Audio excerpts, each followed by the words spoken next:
Apa hidup? Berarti ada maksud dan tujuan Tuhan. Tujuan Tuhan bukan untuk kita mengingat apa yang Tuhan ciptakan dan fokus pada itu, tetapi tujuannya supaya kita belajar tentang Tuhan atau kita memuji Tuhan.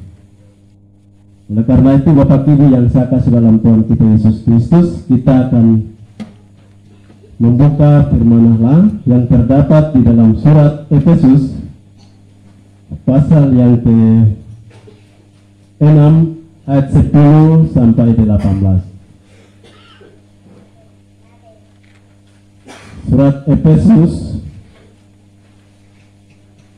pasal yang ke-6 ayat 10 sampai 18. Sekali lagi, Efesus pasal yang ke-6 ayat 10 sampai 18.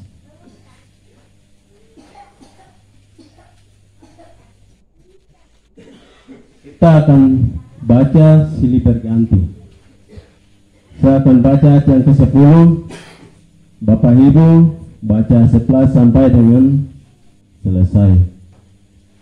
Efesus pasal yang ke-6 ayat 10 sampai 18. Saya akan baca untuk kita semua. Efesus pasal yang ke-6 ayat yang ke-10. Akhirnya hendaklah kamu kuat di dalam Tuhan, di dalam kekuatan kuasanya. Ayat 11 jemaat Tuhan. Supaya kamu dapat bertahan melawan tipu muslihat iblis. Karena perjuangan kita bukanlah melawan darah dan daging, tetapi melawan pemerintah-pemerintah, melawan penguasa-penguasa, melawan penghulu-penghulu dunia yang gelap ini, melawan roh-roh jahat di udara. Sebab itu ambillah seluruh perlengkapan senjata Allah, supaya kamu dapat mengadakan perlawanan pada hari yang jahat itu dan tetap berdiri sesudah kamu menyelesaikan segala sesuatu. Jadi berdirilah tegak, berikat pinggangkan kebenaran dan berbagi siarakan keadilan. Kakimu tunjukkan kerelaan untuk memberitakan Injil damai sejahtera.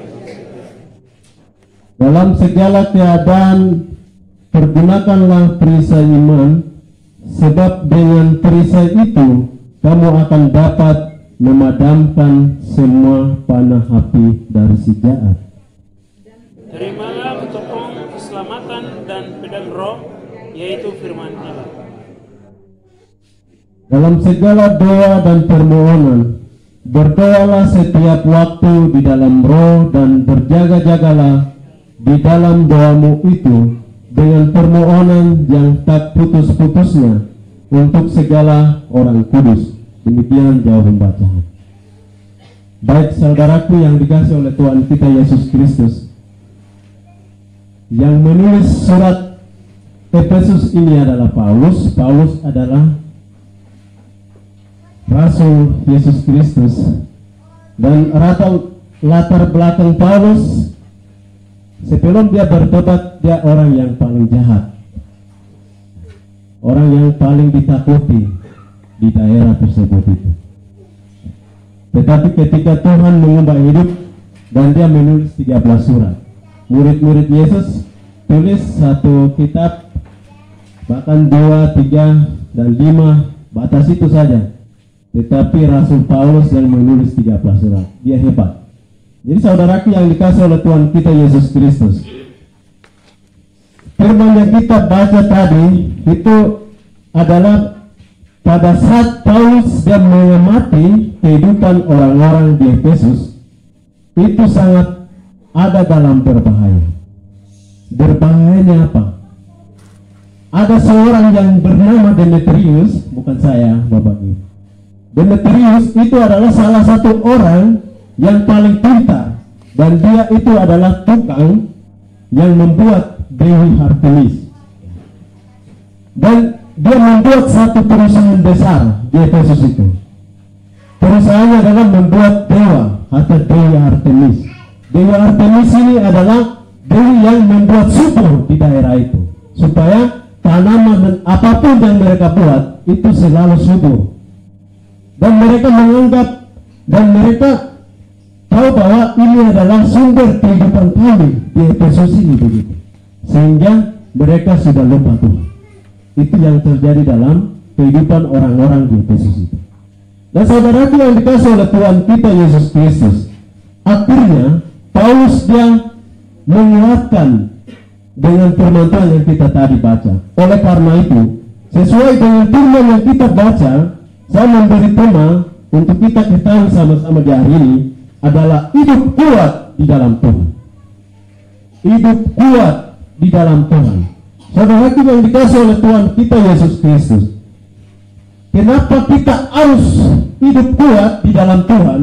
Oleh karena ayat yang berikut 10, 11 dan 12 ke bawah, itu kita akan melawan penguasa-penguasa roh, melawan roh-roh, melawan pemerintah-pemerintah, dan melawan si jahat yang dilatih.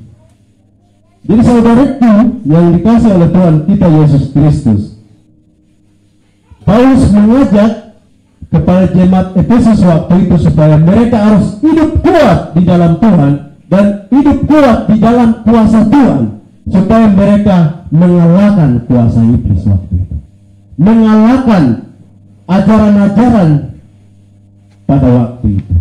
Mereka menang dari ajaran-ajaran waktu itu. Saudaraku yang dikasih oleh Tuhan kita Yesus Kristus, oleh karena itu saat ini mengingatkan kita untuk kita juga hidup kuat di dalam Tuhan. Bagaimana caranya kita akan hidup kuat di dalam Tuhan?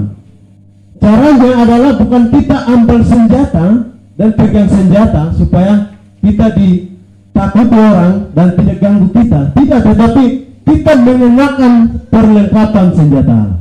Ayat yang ke-11, mari saya akan baca untuk kita. Kenakanlah seluruh perlengkapan senjata Allah, supaya kamu dapat bertahan melawan tipu muslihat iblis. Saudaraku yang dikasih oleh Tuhan kita Yesus Kristus, mengenakan perlengkapan senjata Allah, mengenakan artinya memakai, menggunakan. Jadi Paulus mengingatkan kepada jemaat Tuhan yang di Efesus supaya mereka memakai firman Tuhan, mengalahkan ajaran-ajaran yang ada tersebar di Efesus. Supaya apa? Supaya mereka tetap tenang di dalam Tuhan, tidak boleh digoyahkan oleh ajaran-ajaran palsu yang tersebar di daerah Efesus itu. Ini saudaraku yang dikasih oleh Tuhan kita Yesus Kristus. Ajaran yang seperti itu belum pernah kita lihat ada orang yang buat dewa, dan di kalangan ini sembah ini itu tidak lihat. Tapi agama-agama lain macam seperti Hindu, Buddha, Konghucu itu mereka sembah dewa dulu. Yang tidak bersuara juga dong sembah. Itu menurut ajaran mereka. Tidak terjadi ajaran Kristen. Tapi iblis punya program yang kita lihat dengan mata kita adalah vaksinasi. Saudaraku yang dikasih oleh Tuhan kita Yesus Kristus, ada berita yang Twitter Bill Gates itu dia menjelaskan pada tahun 2020 itu dia sudah jelaskan mengenai vaksinasi sebelum terjadi 2021. Dia sudah jelaskan vaksinasi adalah program iblis yang sedang dia menipu kita di bumi. Jadi tahun-tahun ke depan akan vaksinasi ditambah dengan akan chip digital, itu akan terjadi ke depan. Jadi itu adalah yang terjadi sekarang ini yang kita lihat. Dan saat ini saya merenungkan firman ini dan sangat pernah dengan kondisi ini. Iblis sedang menipu kita. Oleh karena itu kita mau mengalahkan penipuan iblis yang tersebar di dunia ini dan di Papua ini dengan cara apa? Kita mengenakan senjata. Itu bagian yang pertama. Kita hidup kuat di dalam Tuhan. Cara yang pertama untuk kita hidup kuat di dalam Tuhan, kita mengenakan perlengkapan senjata. Bagaimana cara mengenakannya? Kita selalu aktif membacakan firman Allah. Kalau kita buang Alkitab dan memakai otak kita, ideal kita akan dikalahkan oleh iblis karena kita tidak punya kuasa. Yang mengalahkan kuasa iblis hanya Yesus. Yesus punya berita ada di Alkitab. Oleh karena itu, saudaraku yang dikasih oleh Tuhan kita Yesus Kristus, firman Tuhan mengingatkan kita untuk kita hidup kuat di dalam Tuhan. Cara yang pertama, kita mengenakan perlengkapan senjata. Tetap merenungkan firman Allah siang dan malam, dan tetap aktif membacakan firman Allah. Pada saat kita melakukan hal itu kita tanda bahwa kita yang sudah hidup kuat di dalam Tuhan, dan penguasa penipuan iblis tidak akan mengalahkan kita. Saudaraku yang dikasih oleh Tuhan kita Yesus Kristus, Paulus mengingatkan kepada jemaat Tuhan yang ada di Efesus supaya mereka tidak usah ikut program Demetrius itu, tapi mereka tetap ikut pada Injil yang diberitakan atau Injil yang disampaikan oleh Paulus itu. Karena orang Yahudi dengan Yunani mereka bersatu waktu itu bukan karena mereka ikuti program Demetrius itu, tetapi oleh karena mereka mendengar Injil Yesus, itulah yang mempersatukan mereka. Efesus pasal yang kedua ayat 14, di situ dia sudah jelas mengatakan bahwa karena dialah damai sejahtera kita yang telah mempersatukan kedua pihak. Karena dia yang dimaksudkan di situ adalah karena Yesus mempersatukan kita.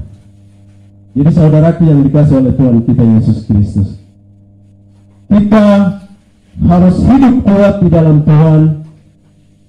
Cara orang yang hidup kuat di dalam Tuhan, dia harus mengenakan perlengkapan senjata Allah. Mengenakan perlengkapan senjata Allah bukan kita mengambil senjata dan pegang supaya orang takut, tidak, tetapi pegang Alkitab dan merenungkan firman Allah. Itulah yang dimaksudkan Paulus untuk jemaat Efesus mereka harus pegang. Itu juga yang datang kepada kita untuk kita tidak usah jauhkan Alkitab, letakkan Alkitab dan jalan dengan otak kita, kemampuan kita, tetapi kita tetap berpegang pada firman Allah. Saudaraku yang dikasih oleh Tuhan kita Yesus Kristus, kita harus menggunakan firman Allah dalam diri kita. Kita harus menjalankan firman Allah supaya kehidupan kita tetap kuat. Walaupun itu ajaran-ajaran yang lain tidak bisa kita dengar atau tidak menggoyahkan kita. Saudaraku yang dikasih oleh Tuhan kita Yesus Kristus, cara orang yang hidup kuat di dalam Tuhan adalah dia harus mengenakan perlengkapan senjata. Itu adalah bagian yang pertama. Saudaraku yang dikasih oleh Tuhan kita Yesus Kristus, orang yang hidup kuat di dalam Tuhan, dia harus berdiri tegap. Saudaraku yang dikasih Tuhan, kalau tentara dan polisi, kalau mereka siap, itu berdiri tegap. Apapun yang kena di mereka, tidak bisa mereka korek-korek, tetapi mereka tetap tegap. Itu adalah prajurit yang kita lihat. Sebagai orang-orang yang hidup kuat di dalam Tuhan, harus begitu. Kita akan baca ayat yang ke-14. Jadi berdirilah tegap, tinggalkan kebenaran, dan berbaju jarakan keadilan. Paulus menyampaikan, memberitakan Injil ini kepada orang-orang Efesus. Mereka harus berdiri tegap, tinggalkan kebenaran. Jadi mereka tetap berpegang pada kebenaran Injil yang disampaikan oleh Rasul Paulus kepada mereka. Kebenaran tidak ada di dalam siapa-siapa. Kebenaran tidak ada di dalam orang-orang yang menggerakkan beberapa program yang ada di Efesus. Tetapi kebenaran yang nyata adalah ada di dalam Injil yang diberitakan oleh Paulus. Saudaraku yang dikasih Tuhan, Paulus mengingatkan kepada jemaat di Efesus supaya mereka tetap berdiri tegap dalam kebenaran Injil itu. Berdiri tegap dalam arti tetap berdiri kokoh tetap berdiri, gagah, kuat, dan teguh. Mereka tetap berpegang pada Injil, berdiri tegap, berdiri kokoh di dalam kebenaran Injil yang disampaikan oleh Rasul Paulus pada waktu itu, supaya mereka tidak digoyahkan oleh ajaran-ajaran palsu yang beredar di kota Efesus itu.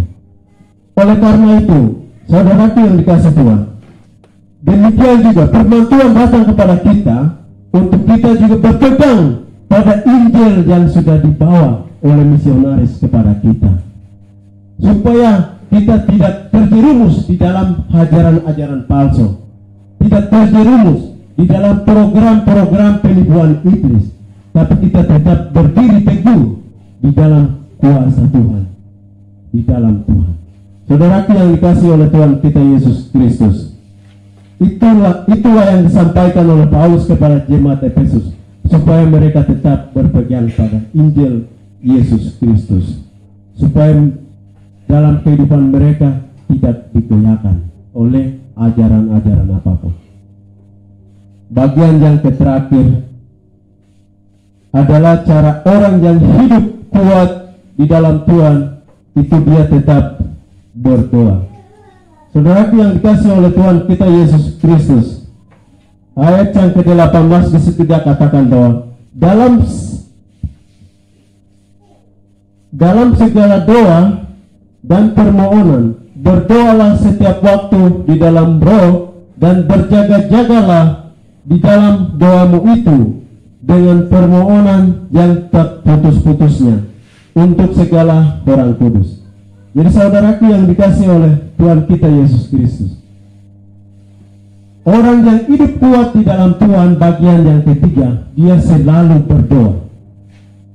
Dia berdoa kepada teman-teman seimannya yang sama-sama percaya. Supaya apa? Supaya tidak ikut program iblis yang sedang menipu. Saling mendoakan satu sama yang lain bagi yang percaya. Oleh karena itu, kita yang sudah diselamatkan oleh Injil, kita saling mendoakan satu sama yang lain supaya kita tidak bisa terjerumus di dalam penipuan iblis. Jadi saudaraku yang dikasihi oleh Tuhan kita Yesus Kristus, itulah yang disampaikan oleh Paulus kepada jemaat di Efesus. Tetapi firman Tuhan itu juga bersama dengan kita. Maka itu saat ini firman Tuhan mengingatkan kita untuk kita tetap hidup kuat di dalam Tuhan. Cara kita hidup kuat di dalam Tuhan, kita harus memperlengkapi senjata Allah, dan kita tetap berdiri tegap, berdiri kokoh di dalam Injil, dan kita tetap selalu berdoa supaya iblis tidak bisa mengacaukan iman kita. Firman Tuhan demikian. Minta kesediaan Pak Ere untuk mengucap syukur firman Tuhan. Kita berdoa. Bapak, kami sangat mengucap syukur untuk firman-Mu. Untuk saat ini hamba sudah berbicara berhenti sampai di sini. Tetapi Tuhan, Roh Kudus yang ada dalam hati kami, biarlah Engkau berbicara kepada kami supaya firman ini menjadi pelita bagi kaki kami dan terang bagi jalan kami. Ingatkan kami untuk tetap hidup di dalam Tuhan, tidak bermain-main dengan dunia situasi yang saat ini semakin jahat. Tetapi biarlah dari situasi ini kami belajar untuk tetap tekun, tetap hidup di dalam Tuhan, dan tetap kuat di dalam Tuhan seperti yang firman Tuhan ingatkan kepada kami. Terima kasih Bapa, kami sangat mengucap syukur untuk firman Tuhan hari ini. Kami serahkan supaya Tuhan terus pelihara sepanjang minggu ini, dan firman ini menjadi satu hal yang dapat mengingatkan kami untuk tetap bersekutu dengan Engkau di mana saja kami berada, 1, 2, 3 orang ataupun kami semua. Di dalam nama Yesus kami sambut dan mengucap syukur untuk firman-Mu di saat menjelang siang hari ini. Amin.